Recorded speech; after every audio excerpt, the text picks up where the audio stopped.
Welcome, one and all, to the Revolutionary Wrestling Podcast for our review of Teeling Irish Whiskey. I am the devilishly handsome outlaw himself. And he is. Thank you, sir. Your king of extreme, Phil KOE, joined by my indomitable broadcast partner in inebriation, Tony, mother, fucking G, 2 belts, triple belts, like, share, subscribe. Revolutionary Wrestling Podcast, Dog and Chicken Show fame, folks.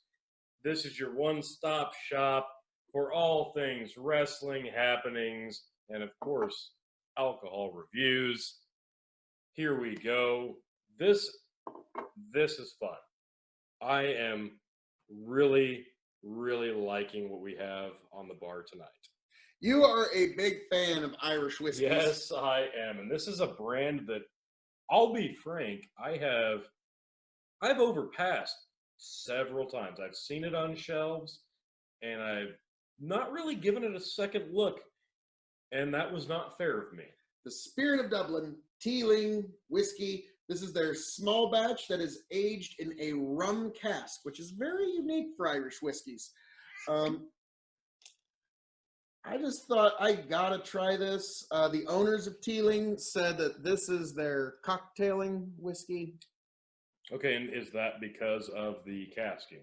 I would assume so. Okay. And in my experience with it, the bottle's down to here, so I haven't had a lot of cocktailing, but with the small amount that I have, Before it works with everything. Before we even get into a smell and a taste, what would you cocktail this with? Oh, Jesus. For me, sodas, Irish is ginger ale, and that's it. Sodas, fruit juices, Okay. God, grenadine, bitters. Okay. The Essential cocktail. it's- Okay. Any cocktail that calls for whiskey, This works. this would work in. Okay. Okay? Like, I have yet to come across anything that it didn't work with in a cocktail. And the price range on this is? I got it for $29 plus tax. Okay. So, not bad. Good for an Irish, good for something you can cocktail. And not bad price. Let's see how it hits nose.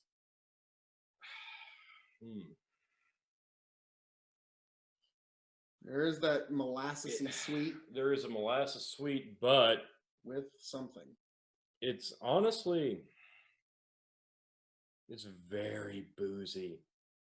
Well, it's 46% alcohol by volume. Still, though. Non-chill filtered.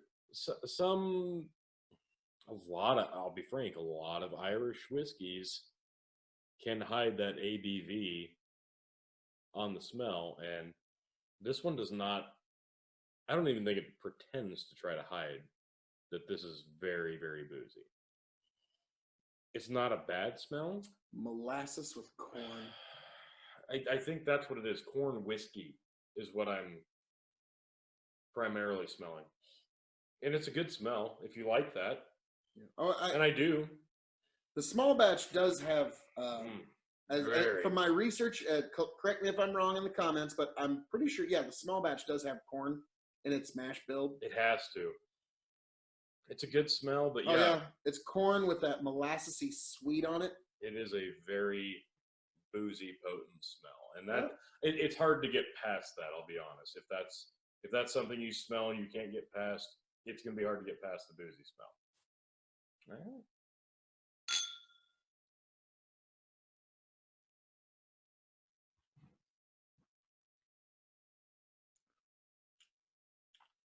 Grain comes through. Oh, yes, it does. But it's all rounded off with that molasses. Ooh. It's got a bit of a whiplash effect. And I downed the whole thing. Well, okay. The flavor, oh, wow.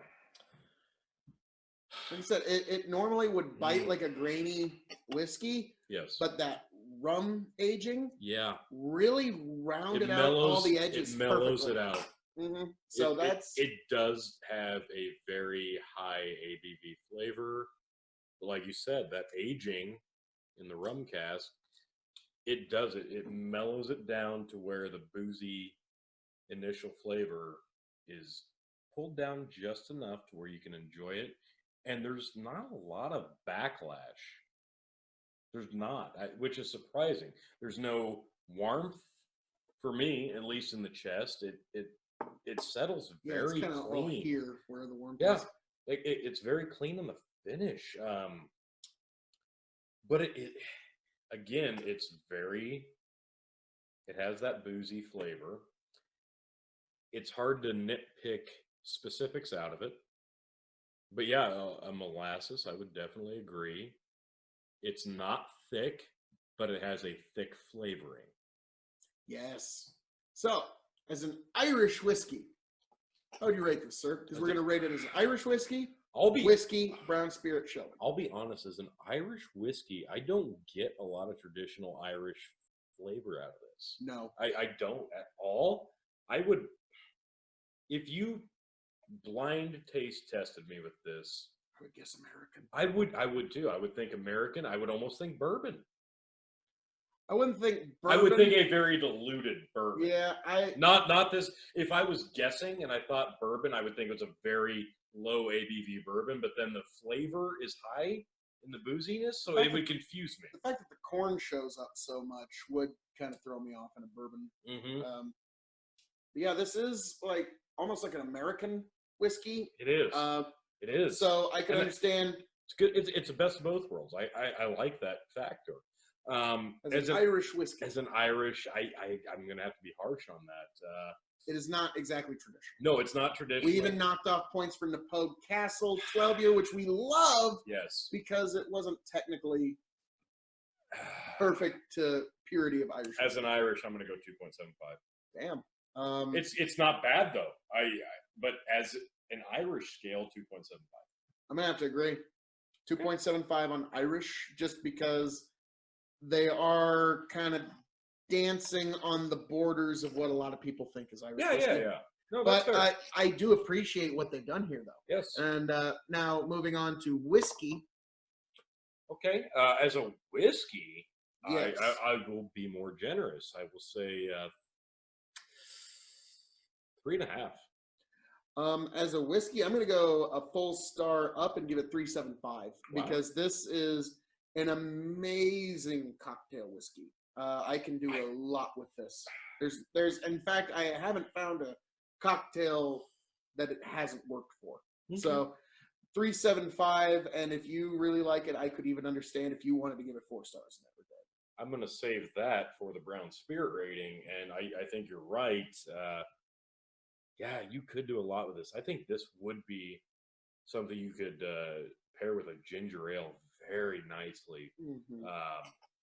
Yeah, I think this would go great with a ginger ale. I would definitely want to try that. For a brown, I will go 3.5. 3.5. For brown spirit, it's just shy of 4. It's not quite 4. So I'm going to go 3.8. I'm actually going to go above 3.75. Wow. I'm going to go 3.8 as a brown spirit. There's a lot you can do with this. I agree. Oh, man, that's so good.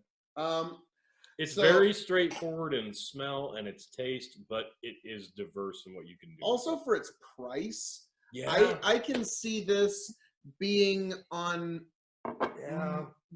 stocked in my bar for some time. Even after this bottle runs out, I could see myself getting another one just for its cocktail potential. I may, to be frank with you, after tonight, I may never again drink this whiskey neat because it's just so exquisite in cocktails that's how I think it really should shine. That's just the way I see it. So I agree. Yeah, 3.8 as now. Sheldon, here's an interesting one. Top, middle, bottom. That's right on the cusp of my middle shelf. Okay. Now, when you say cusp, are you saying it could be on the bottom? It could be upper. Or it could be. It could be upper. It could go to your upper shelf. It could. Okay. It not could. Bad. Again, it is very boozy, but it's very diverse. I could put it on my top, but It would probably be on my middle. It's also non-chill filtered, so it doesn't get a lot of those oils out. And some people prefer chill filtering. Some people despise it. And that's just a personal thing depending on you. Very nice. Yeah, Very so nice. Teeling on your small batch. Well done, gentlemen. It's well done whiskey. Now, Teeling single malt. I wasn't able to quite yet get my hands on the Teeling single grain aged in a wine barrel. Oh, I'm looking forward to that. Oh my God. You have no idea. But I did get their single malt offering. Now, single grain, I'll get into that. One of the more, I don't know, deceptive labelings. And people assume it's from a single grain, but it's like single distillery made from grain. All the grain. But this is single malt, which means it's made from malted barley. That's a nice cork.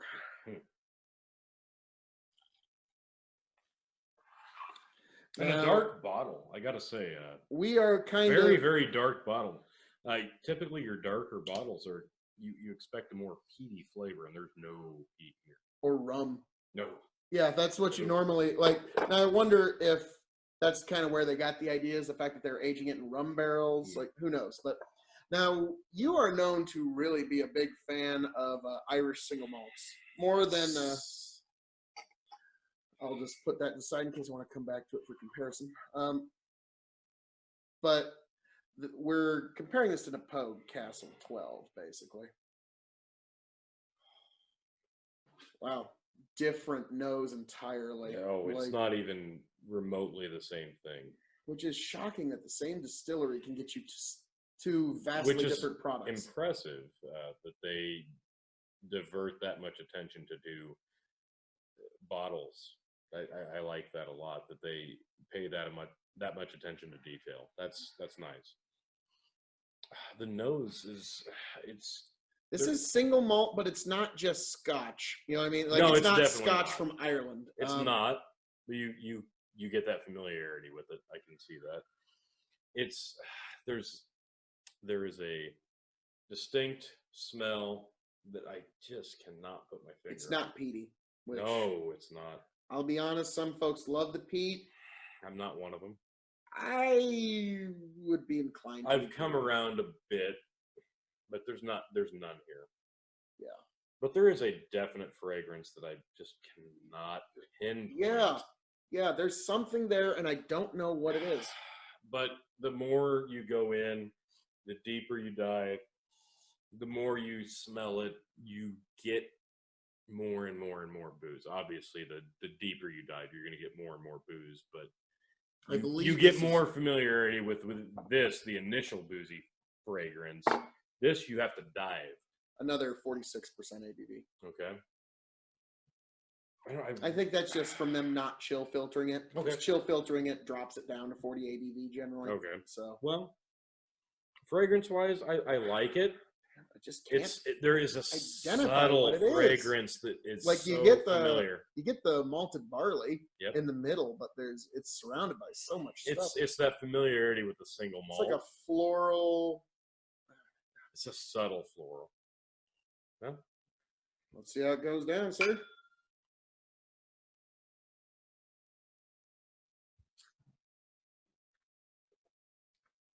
Okay, that's a little bit more Scotch familiar, but yeah, it's but yeah, that's single malt.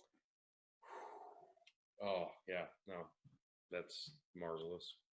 Tell me if I'm wrong here, T. You're gonna think I'm either right on the money or I'm insane. Okay. Does this remind you of Cardew 12?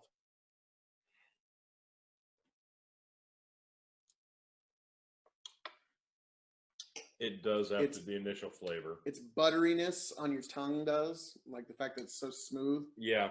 The initial flavor passes, and then yes, I can see the comparison to Cardew. I really like that. I think what you're seeing there is that base flavor of the Cardew. I think this is more buttery. I think this is more smell the difference. Oh yeah. Yeah. So two entirely different products. It is. And I really enjoy this. Oh, you know what? After, maybe I'm crazy, but after smelling it, tasting it, and then smelling it again, chocolate.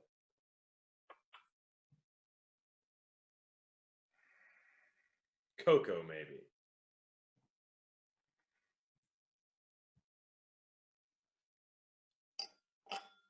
Am I mistaken?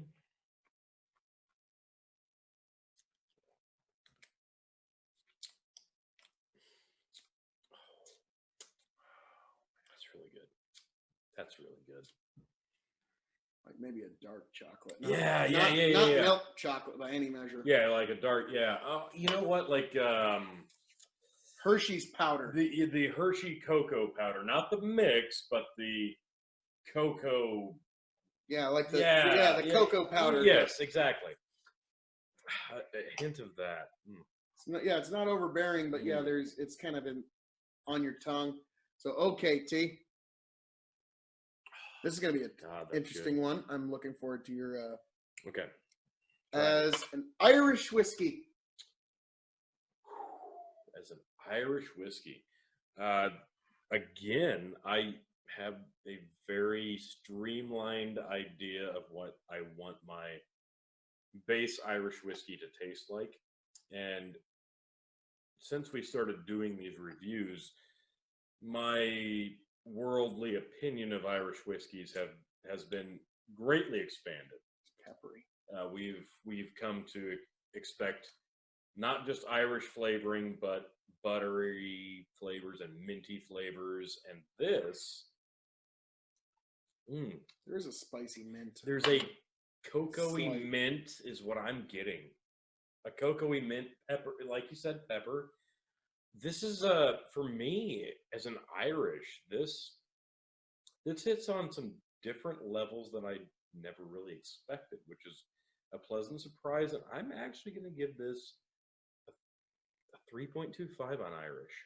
On Irish, give it 3.25. Yep. I'm going to be a little more generous than you on that for Irish, and I'm going to give it 3.75.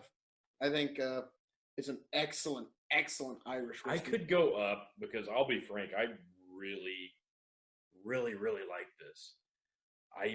I would like to try this with water, with ice. I would not cocktail this. I would not. I would slightly dilute it, maybe, but I think the base flavor is just the two best. very different people, Tony. All right. No, you are right though. This wouldn't be my first choice for a cocktail. No. This, yes. This, no. Now, as a whiskey. As a whiskey? Just a drinking whiskey.